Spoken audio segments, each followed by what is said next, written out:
ভাই, শুনছি ভোরের স্বপ্ন নাকি সত্য হয়, কথা কি সত্য? না ভাবি, ভোরের স্বপ্ন সত্যি হয় না। আপনারা নিয়েও তো প্রতিদিন স্বপ্ন দেখি, একটাও কি পূরণ হয়েছে?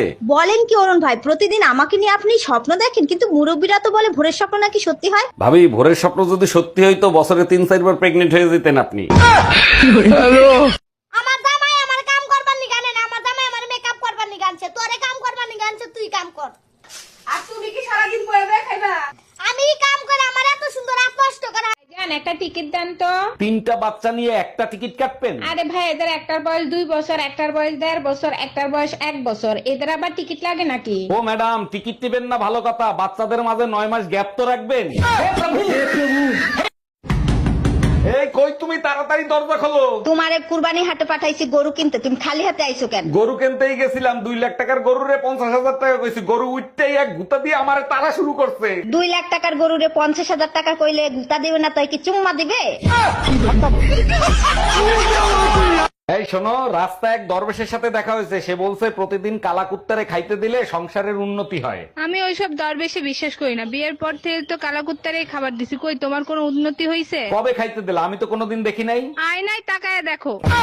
কোরবানির গরু কিনতে গেছিলাম, 1.5 লাখ টাকা কইছে, আমি 30,000 টাকা কইছি, দিল না। তোমার কপাল বলো গরু কথা কইতে পারে না, তা নাইলে তোমার খবর ছিল। যদি গরু কথা বলতে পারতো তাহলে কি বলতো? এ সুসলা বাপারি, তুই কি গরু কিনতে আইছো না পোল্ট্রি মুরগি?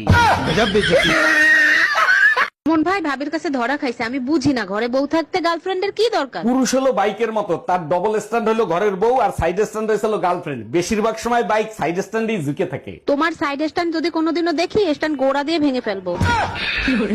এই, তোমার বোনের জন্য যে ছেলে দেখছো, কি দেখে পছন্দ করছো? আমার তো পছন্দ হয় নাই। আরে কি বলো, ছেলে সরকারি চাকরি করে, বাড়ি আছে, গাড়ি আছে। ছেলের দাঁতগুলো দেখছো, হাসলে বিশ্রী লাগে। তুমি একদম টেনশন নিও না, বিয়ের পর আমার বোন ওকে হাসার সুযোগ দেবে না।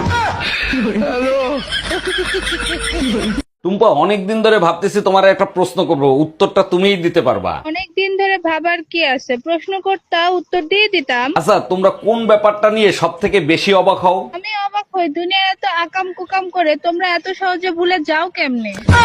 আর তুমি অবাক হও কখন? আমি অবাক হই, তোমাদের মাথায় তো গোবর ভরা, তোমরা এই দুনিয়ার এত কথা মনে রাখো কেমনে?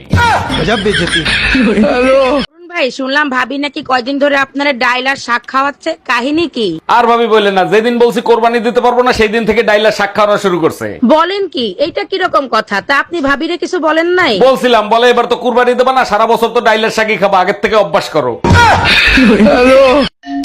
আসসালামু আলাইকুম আম্মা জান, আপনি যে আমার বিয়েতে গাড়ি দিছিলেন, গাড়ি কি কিস্তিতে এনে দিছিলেন? ওয়ালাইকুম আসসালাম জামাই, গাড়ি কিস্তিতেই কিনে দিছিলাম, কেন কোনো সমস্যা হয়েছে? সমস্যা হয়েছে মানে? আপনি তো কিস্তি দেন নাই, গাড়ি তো কোম্পানি ওয়ালারা নিয়ে গেছে, আপনি কিস্তি দেন নাই কেন?